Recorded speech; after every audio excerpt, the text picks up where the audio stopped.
my name is Shoshi and I'm going to be making an 18th century 1790s shift. I'm going to use Sharon Burnston's instructions from her site, I'll link it below. It's very easy to use. She calculates how you make the shift match your measurements, or you can use a pattern from a shift that she has in her collection. I already took my measurements and I'll show you how I adapted that to the pattern from her site. Apparently there are two ways to make shifts, generally speaking, in the 18th century. One is you have a rectangle and you cut out gores from the shoulders to fit below the hips, or you can just make a trapezoid shape. Both of those things exist. I think I'm going to be making a trapezoid shape so that I don't have to sew more seams, but I'll show you how to calculate it. I kind of did calculate it using the rectangle and then cutting them out anyways, so I'll show you how that works. My shoulder measurement is 38 centimeters plus 2.5 on each side for a dropped shoulder, plus 1 on each side for seam allowance, and that is 45 centimeters. The length measurement from my shoulder to my calf is 94 centimeters plus 1 for the hem.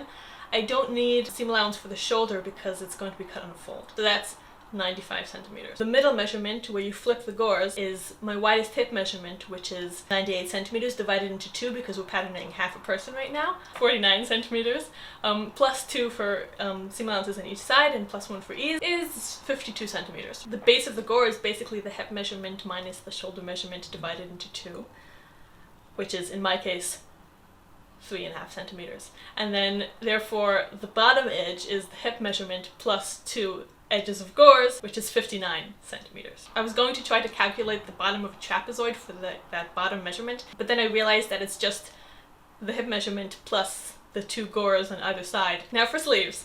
Sharon Burnston says that in the 1790s, the width of the sleeve was no more than the largest bicep measurement, which in my case is 25.5, and I added to that 2 centimeters for seam allowance and 1.5 for ease, is 29.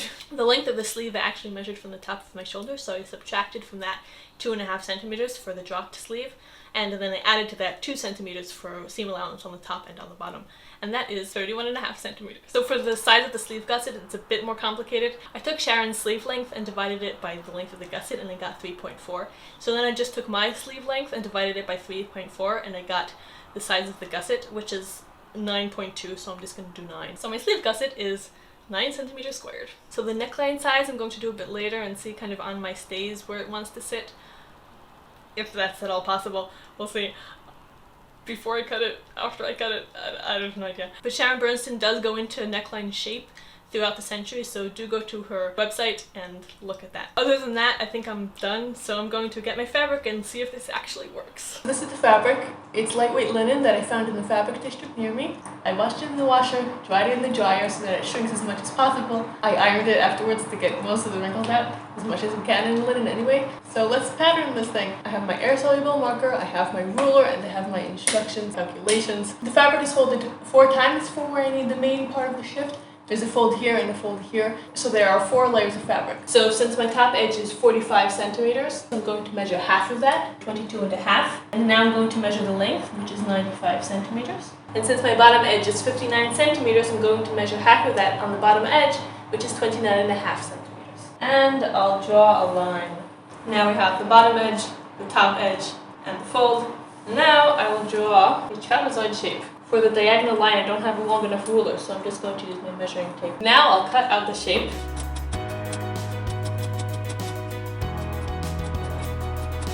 We have the main part of the shift, yay! For the length of the sleeve, we have 31.5 centimeters.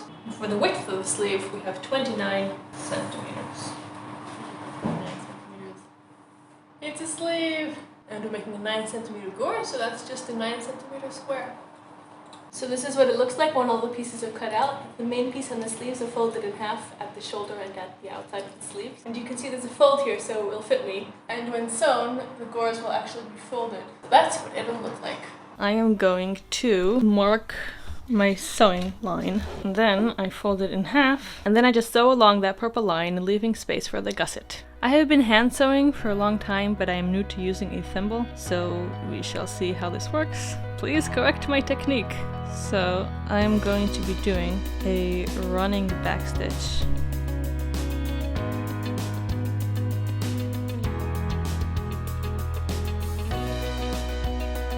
Now we will insert the gore. Fold it in half diagonal wise and insert it into the slit in the sleeve that I left for this purpose. One end of it connects to the sleeve and the other end of it connects to the body of the shift. Now that that's sewn in, I will turn it over and sew this to this side, and then it will stand up like this. And now I will sew a running back stitch on the other side of the gore.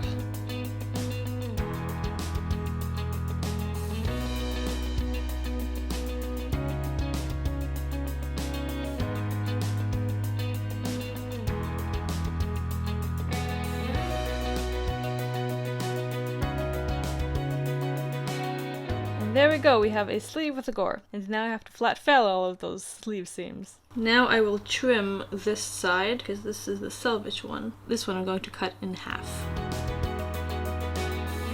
Fold it over. Because there's a selvage there, I don't have to fold that under like that. I will have to do that in other places on the shift. And let's pin that so it doesn't move while we're sewing. And now let's start felling.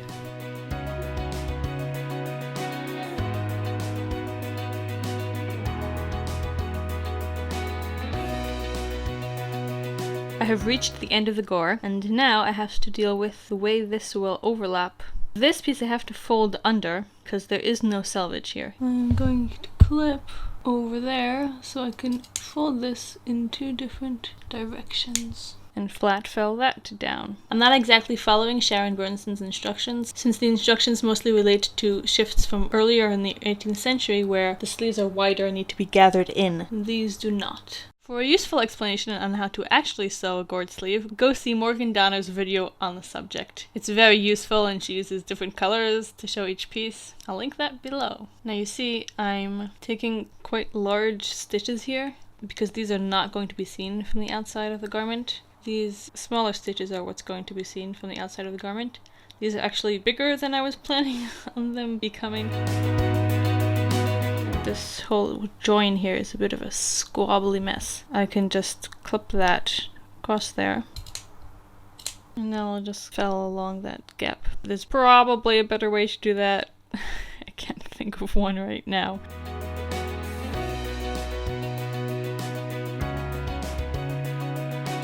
And this is the whole sleeve. And now I will hem the sleeve. I'm going to mark 1 centimeter from the edge, fold the edge over to meet the line, and then fold that over again. And now we get to fill it down, yay!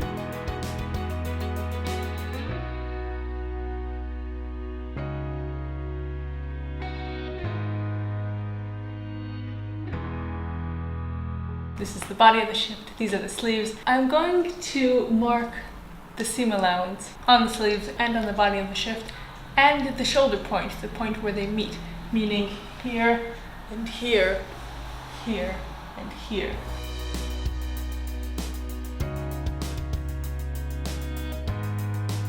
So I'll sew up the side seams on the body of the garment and then insert the sleeves. Running backstitch, like I've been doing for this whole garment, along the side seams. And hopefully it'll take me slightly shorter than forever. The reason I'm doing it in running backstitch is so that it will both go faster, like a running stitch, and have more stretch, like a backstitch. The reason a backstitch has more stretch is because it goes behind the previous stitch. The threads are able to pull in both directions. You have a bit of a loop and you can pull in both directions, and therefore have a bit of a stretch, so that if the garment is pulled and stretched while you're wearing it, like all garments are, the thread won't immediately rip. And you have a bit of leeway in that regard. So with a running backstitch, you can have your cake and eat it too. Have both the stretch and the strength of a backstitch and the speed of a running stitch. Though, for me specifically, I think I sew faster with a backstitch than I do with a running stitch, just because that's what I grew up doing. And now I'm going to fell down these side seams. I'm going to trim one side and fold the over it. This is the edge of the sleeve opening. I will start trimming just where that seam is. Trim one side of the seam allowance. The shorter end is inside, the longer end is outside, and then I will just fold that inside. And the nice thing about the felling stitch is that it can take 2 or 3 stitches before I pull the thread through, and that makes it a bit faster.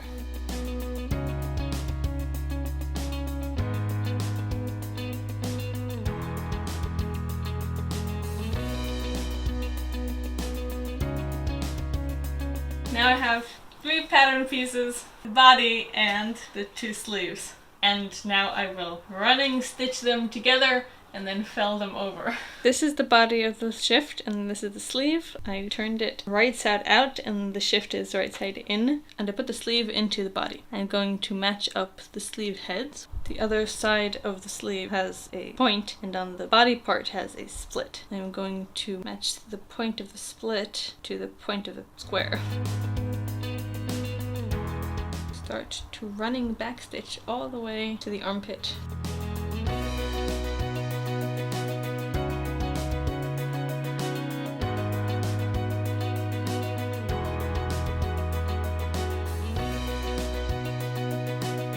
Last stitch will be on the point, on the cross section of the gusset, and then turn it around and start sewing upwards, again with a running back stitch.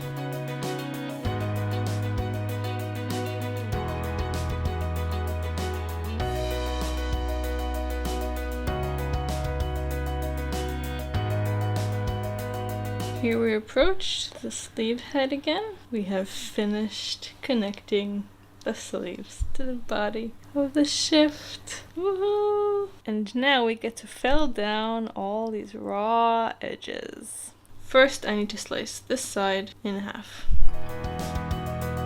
I have to get in there somehow because I didn't actually cut a neck hole. I'm going to put my glasses case inside and then roll that over and pin that there. I'm using the glasses case like a darning egg, so it's not egg shaped. Glasses case shaped. I even got the point to fold both ways, which is lovely.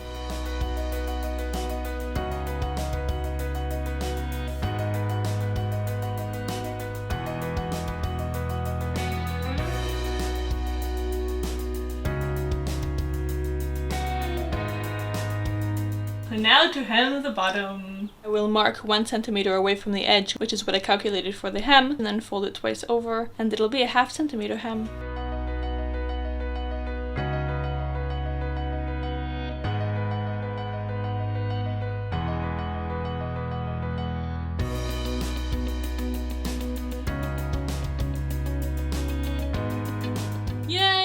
The hem. This is what can be seen from the outside of the felling. Inside they are very long stitches, and from the outside they are teeny weeny stitches. I did it! We have a shift! And we can put it on. Oh no! There's no neck hole! We need to make a neck hole for my head.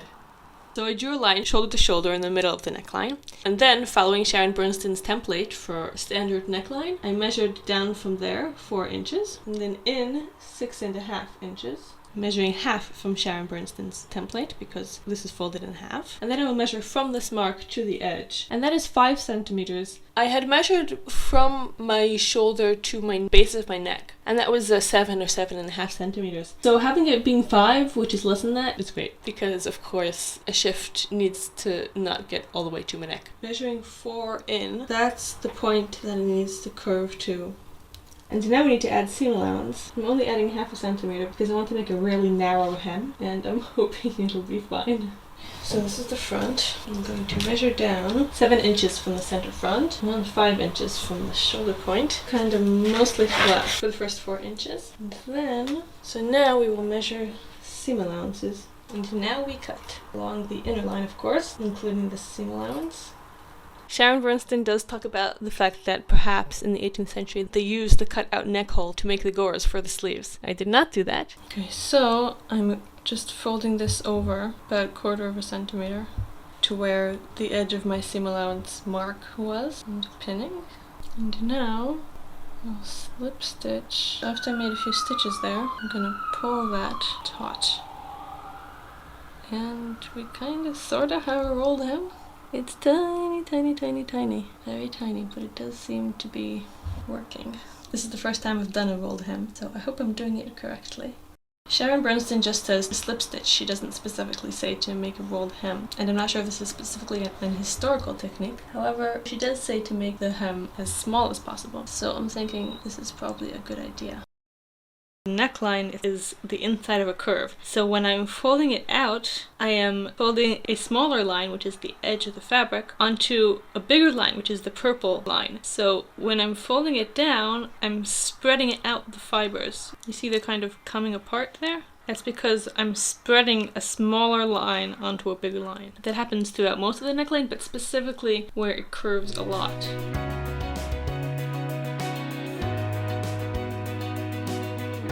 We're approaching the end, and I'm just folding the whole thing down and hemming it. It's the last stretch, the last bit of hem. Here we go, I have finished the shift. Let's try it on. I'm so excited. Huh. May or may not be too tight in the underarms. Maybe I could have made the gores bigger. The neckline, it maybe is a bit too big. Let's show you the length. And it reaches my knee, which is a really good length. Rolling the hem, making a narrow rolled hem, was actually much easier than I anticipated. I had heard things about rolled hems being really, really hard and complicated and confusing. But it's really just a slip stitch on a folded edge. So, yeah, it's a bit hard because it's really, really tiny, but it's satisfying. So after finishing my shift, I tried it on with my 1770s days to measure myself for my 1790s days, and just during the time it was on me, it stretched out so much that it was falling off my shoulders. So I'm going to fold it under a little bit and put it in a drawstring so that I can actually wear it. And I might as well cut out bigger gores while I'm at it. I'll cut out gores the same size as what's written in the pattern and not try to calculate it for my size. It seems just that bigger is better, so it'll be fine. So here we have my neckline, and I'm going to fold over 1/2 centimeter, should be enough, and to mark 1 centimeter away from the edge. And now I'm going to take my cord, roll it over, and sew it down there. Hopefully I won't catch the cord while I'm sewing. I sew it up until the center front, and I'll tab the end so that the cord doesn't get swallowed into the channel. And pull the strings to gather up the neckline.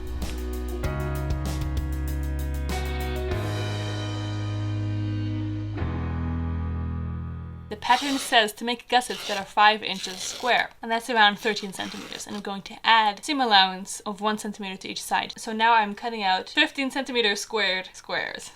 No underarm gores. Took them out. I'll put these in. They are 4 times the size. It actually seems to be the correct size. And now we set the gussets in with a running back stitch, and then we'll fill them down.